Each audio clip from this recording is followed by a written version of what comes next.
Ha? Ano? Sabi mo dun sa kartulina, ano lang, hug lang. Ngayon may picture na. Wala kang sinabing picture. Sa kalagay, hug lang. Dito tayo, dito tayo. Dito tayo. Dito tayo. Dito. Umalis ka. Picture. 1, 2, 3. Oh, kasalanan mo hindi ka nag-adjust. 1, 2, 3. Video yan, di ba? Sabi mo picture. Ang dami mong request na. Oh. Tigan mo ako, anong pakiramdam na mas mukha kang lalaki sa akin? Anong pangalan mo? Danica! Tignan mo nga naman, ang pula ng labi mo. Lipstick ba yan o nagdudugo yung bagang mo? Lipstick, kasi amoy bagang mo. Lipstick talaga. Danica, taga saan ka? Taga Tarlac ka o lumuwas ka? Saan sa Tarlac? Tibagan po. Tibagan. Malapit lang ba dito yan yung Tibagan? Medyo malayo po. Ilang oras ang biyahe? 25 minutes po. 25 minutes. Sino mang kasama mo ngayon? Yung kaibigan ko. Kaibigan mo. Gusto niya rin magpa-picture. Tapos pag pinagbigyan ko siya, tapos sasabihin ko sa kanya, sino kasama mo? Ayun po yung mga kapitbahay kung gusto rin nila magpa-picture. Tapos papayagan ko ito. Pati na, sino kasama mo? Ayun po yung mga kabarangay kung gusto rin magpa-picture. So wala nang nangyari sa akin. Diba? So galing ka sa isang lugar na kailangan pang bumayahin ng 25 minutes. Bakit kailangan mong nandito ka? Bakit gusto mong nandito ka lalo na sa harapan pa? Sorry po, kanina pa po kami 1 p.m. dito. Sinusumbatan mo ako? Kasalanan ko? Gusto mong humingi ako ng tawad sa'yo? Ang kapal ng mukha mo.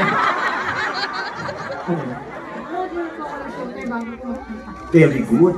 Nagawa mo lahat ng mga assignment mo sa akin. Yan ang mga obligasyon mo sa amin eh. Pag umaga, manonood kayo ng Showtime. Pag gabi, manonood kayo ng mga videos ko. Tapos pag mayroon akong show dito, kailangan puntahan mo ako. Congratulations, nagawa mo ngayon yung mga obligasyon. Okay. So, talagang gusto mong makita ako sa malapitan, kaya maaga kang pumunta kahit masiksik ka dyan. Opo. Bakit? Gusto ko lang po kayo makita talaga in person po. Bakit? Para husgahan mo ako. Pag nakita mo yung mga kaibigan, nakita ko si gusto malapitan ko, ang bili mga kagandahan. Nung pinapanood ko dati sa TV, akala ko blurred lang yung TV namin. Nung nakita ko sa personal, siya pala yung sira, hindi yung TV. Pag nakita mo yung mga kaibigan mo at nagtanong sila, kamusta? Anong itsura ni Vice ganda nung nakita mo sa personal? Anong sasabihin mo? Super ganda, number 1 sa listahan. Ayoko naman na napipilitan ka. Gusto ko yung maluwag sa kalooban mo. Puso-puso yan. Ha? Puso-puso. Ano kasi ni Nene?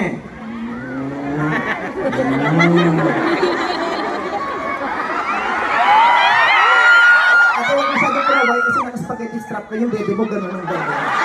Kawawa naman yung alis sa harap mo, kanila pa nababatukan. Puro bukol na yung gawa ng kutin mo. Kawawa naman. Okay. May boyfriend ka? Bakit? Choice ko. Choice mo? Choice din naman nila, hindi ka talaga ligawin. Kung maka-choice ka, kala mo ang dami nagligaw sa'yo na dinema at pinit mo, kapal ng mukha mo. Bakit choice mo? Bakit ayaw mo magka-boyfriend for now? Hindi ko po alam, basta wala pa po sa isip. Wala sa isip mo. Nagka-boyfriend ka na dati? Ay, isang beses. Ilang taon ka na ba? 22. May nanligaw na sa'yo. O, diba? Hindi ka talaga ligawin. Hindi mo choice. Walang nagkakagusto sa'yo. Charot mo. Tama yan. Kailangan mong iset ang mga priorities mo, lalo pat bata ka pa, nag-aaral ka ba? Anong pinagkakaabalahan mo sa buhay? Binabantayan ko po yung pamangkin. Ilang taon na ba siya? 5. 5. Ikaw nagmamantay lagi. O, anong ginagawa mo ngayon?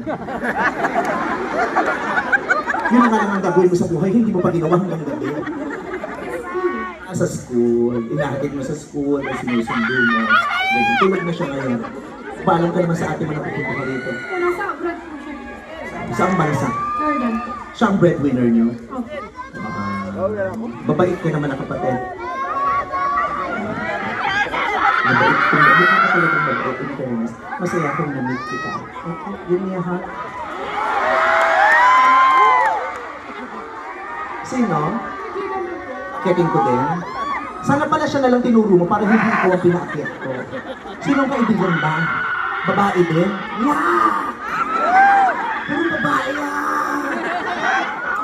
Bakit puro babae? Baho-baho ang panghi-panghi! God! Tawagin ko din siya.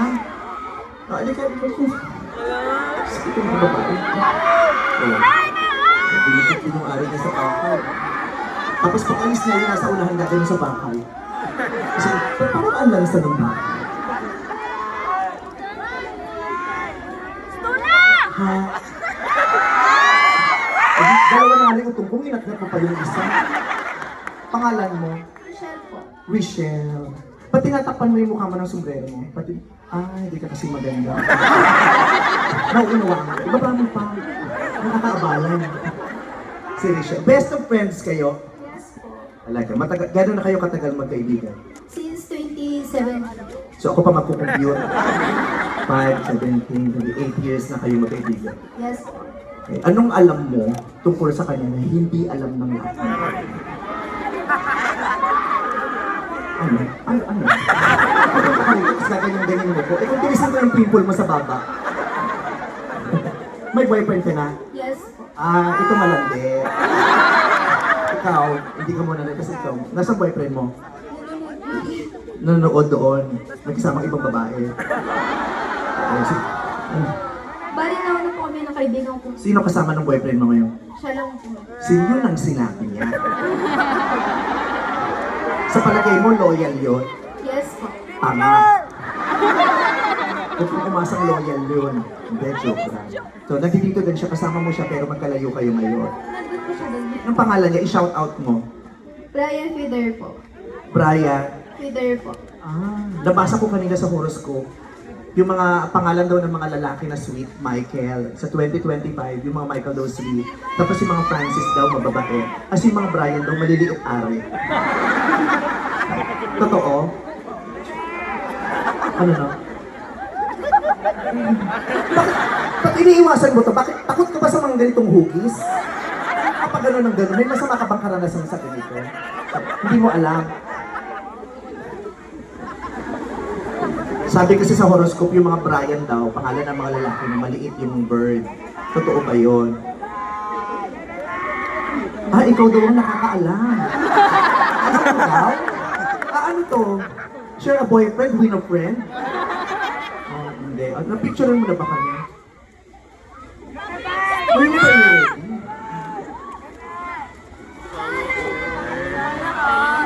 Thank you. So, tama na, bumaba na kayo.